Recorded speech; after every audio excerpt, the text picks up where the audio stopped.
जय हिंद। इस समय चीन व ताइवान का विवाद चल रहा है। इस विवाद की वजह अमेरिका की स्पीकर नैन्सी पेलोसी है, क्योंकि उन्होंने हाल ही में ताइवान की यात्रा की है। जैसे ही नैन्सी पेलोसी का जहाज ताइवान की राजधानी ताइपे पर पहुंचता है तो उनका तो भव्य स्वागत किया जाता है, लेकिन चीन इस यात्रा पर इतना भड़क क्यों गया, यानी नैन्सी पेलोसी की इस यात्रा पर इतना विरोध क्यों कर रहा है। आखिर चीन ताइवान को अपना क्यों मानता है, तो इसका जवाब भी चाइना व ताइवान के इतिहास में है। 18वीं सदी में चीन में क्विंग वंश का शासन था, लेकिन बाद में 1890 तक आते आते क्विंग वंश के शासक वीक होने लगे थे। ये तो प्राचीन समय से होता है। जब किसी राजवंश का सेंटर कमजोर हो जाता है तो उस राजवंश के राजा अपने आप को स्वतंत्र घोषित कर लेते हैं। जब आप वीक होते हैं तो आपका दुश्मन आपसे स्ट्रांग होता है और उनको लगता है यही अच्छा मौका है, और यही हुआ चीन के साथ। जैसे ही चीन का क्विंग राजवंश कमजोर हुआ था, तुरंत जापान को मौका मिल गया चाइना पर आक्रमण करने का, और शुरू हो गया प्रथम जापान चीन युद्ध। इस युद्ध में जापान की सेना के मुकाबले चीन की सेना एकदम बेकार थी। इसके पास न तो शस्त्र थे और न ही इनके सैनिकों को नियमित वेतन दिया जाता, और चीनी सेनापति भी अयोग्य थे। इसका परिणाम ये हुआ कि 9 महीने चले इस युद्ध में चीन बुरी तरह पराजय हुआ। लेकिन तब तक कोरिया, ताइवान और चीन का ईस्टर्न पार्ट पर जापान ने कब्जा कर लिया था। इस युद्ध हारने के बाद चीन की जनता ने क्विंग वंश के खिलाफ विद्रोह शुरू कर दिया।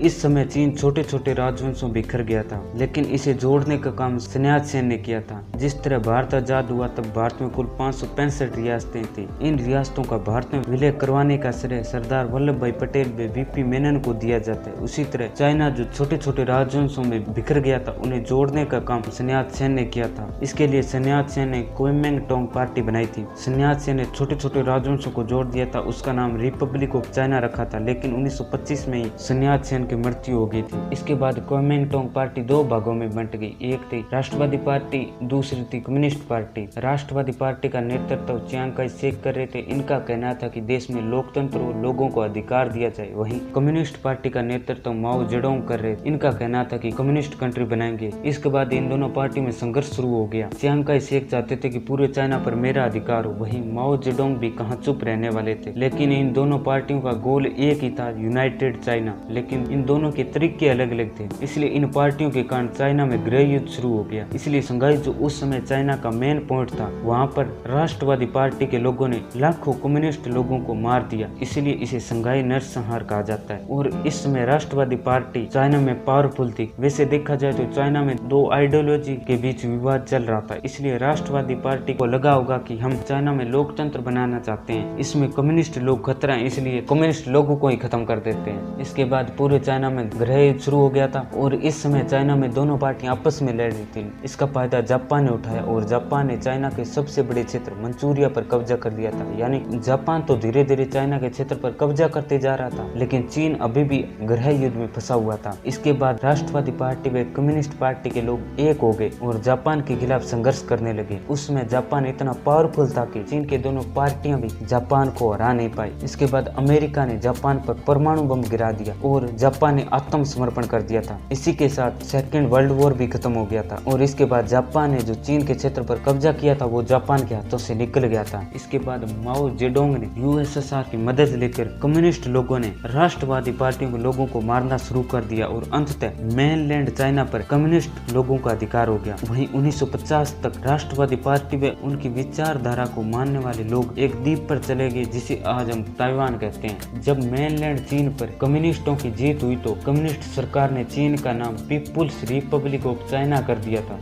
वहीं राष्ट्रवादी जो चियांग काई शेक की विचारधारा को मानने वाले लोग थे, उन्होंने ताइवान का नाम रिपब्लिक ऑफ चाइना कर दिया, जिसे आज हम चीन कहते हैं। उसका आधिकारिक नाम पीपुल्स रिपब्लिक ऑफ चाइना है। वहीं जिसे आज हम ताइवान कहते हैं, उसका आधिकारिक नाम रिपब्लिक ऑफ चाइना है। यानी दोनों के नाम में चाइना जुड़ा हुआ है, और विवाद की वजह भी यही है। जो आज चाइना है उसका कहना है कि हम ही चाइना है, और हम एक न एक दिन ताइवान को चाइना में शामिल करेंगे। वहीं ताइवान यानी रिपब्लिक ऑफ चाइना का कहना है कि हम ही चाइना है, और हम एक ना एक दिन मेनलैंड चाइना को अपने अधीन लाएंगे। पीपुल्स रिपब्लिक ऑफ चाइना यानी मेनलैंड चाइना जो ताइवान यानी रिपब्लिक ऑफ चाइना को से देश नहीं मानते, वहीं रिपब्लिक ऑफ चाइना यानी ताइवान जो पीपुल्स रिपब्लिक ऑफ चाइना यानी जो मेनलैंड चाइना उसे मान्यता नहीं देते। यानी दोनों देश एक दूसरे को देश की मान्यता नहीं देते हैं। वहीं दोनों देश खुद को चाइना मानते हैं। ताइवान का कहना है कि हम ही चाइना है, वहीं चाइना का कहना है कि हम ही चाइना है। ताइवान तो हमारा ही प्रांत है। अब हम वन चाइना पॉलिसी पॉलिसी को समझते हैं। पीपुल्स रिपब्लिक ऑफ चाइना के अनुसार वन चाइना पॉलिसी है।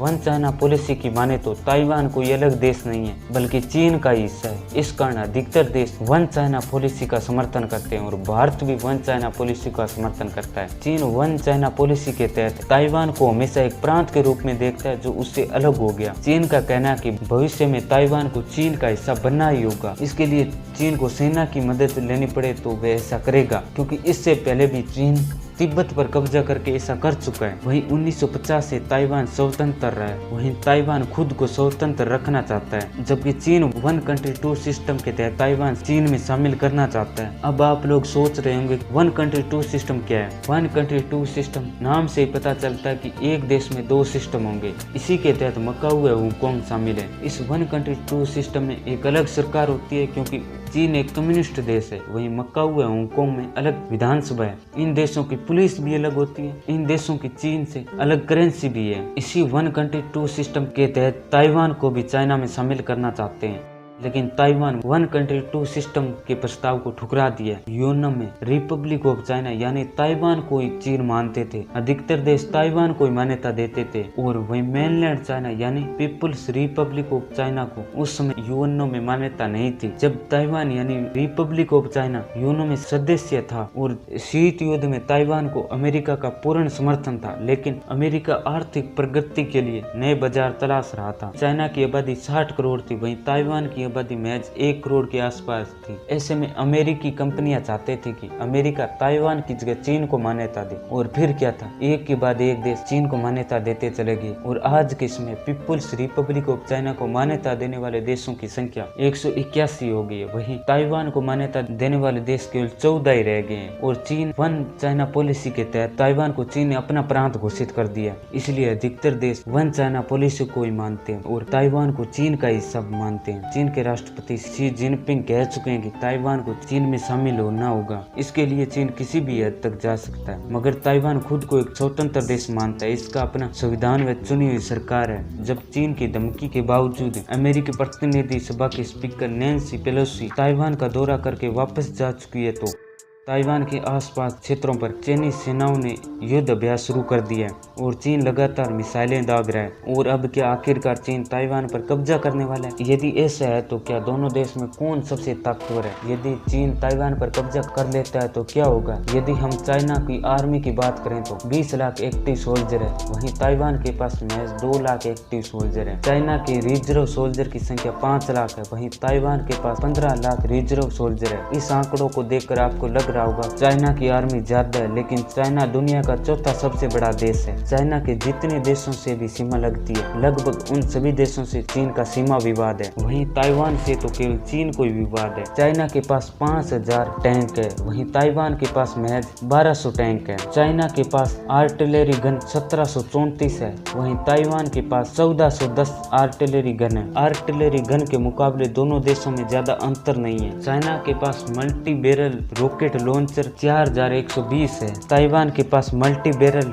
रॉकेट लॉन्चर महज 257 है। चाइना के पास बख्तरबंद गाड़ियां 35,000 है, वहीं ताइवान के पास बख्तरबंद गाड़ियां 3471 है। चीन के पास लड़ाकू विमान 1200 है, वहीं ताइवान के पास लड़ाकू विमान 288 है। चीन के पास हेलीकॉप्टर की संख्या 281 है, वहीं ताइवान के पास हेलीकॉप्टर 91 है। चाइना के पास ट्रांसपोर्टेशन एयरक्राफ्ट 286 है, ताइवान के पास महज 19 है। इस आंकड़े में आपको लगता होगा कि ताइवान के पास केवल 91 है, लेकिन आपको बता दूं कि ताइवान चीन पर हमला नहीं करेगा, बल्कि चीन ताइवान पर हमला करेगा। ऐसे में ताइवान एक छोटा द्वीपीय देश है, इसलिए इतनी संख्या काफी है। चाइना के पास नेवी में फ्रिगेट्स और डिस्ट्रॉयर की संख्या 777 है, वहीं ताइवान के पास फ्रिगेट्स और डिस्ट्रॉयर महज 117 है। चीन के पास 3 एयरक्राफ्ट कैरियर है, वहीं ताइवान के पास कोई एयरक्राफ्ट कैरियर नहीं है। चाइना के पास सबमरीन की संख्या 79 है, वहीं ताइवान के पास सबमरीन की संख्या 4 है। भले ही चाइना के पास आर्मी की बड़ी संख्या हो, ताइवान के मुकाबले ज्यादा हथियार हो, लेकिन ताइवान पर हमला करने के लिए काफी समस्या आएंगी। एक समस्या ये भी है कि चाइना का वॉर का उतना एक्सपीरियंस नहीं है। भले ही चीन की आर्मी सबसे बड़ी है, लेकिन इन्हें वॉर का एक्सपीरियंस नहीं है। और यदि चाइना ताइवान पर हमला करता है तो इस युद्ध में चाइना का नुकसान भी काफी होगा। अगर फिर भी चाइना ताइवान पर हमला करता है तो दुनिया भर में सेमीकंडक्टर का संकट देखने को मिल सकता है। एक रिपोर्ट के अनुसार अकेला ताइवान 64% चिप की सप्लाई करता है। जानकारों का कहना है कि यदि चीन ताइवान पर हमला करता है तो स्मार्टफोन, लैपटॉप सहित इलेक्ट्रॉनिक आइटम जिनमें चिप का इस्तेमाल किया जाता है वे आइटम महंगे हो जाएंगे।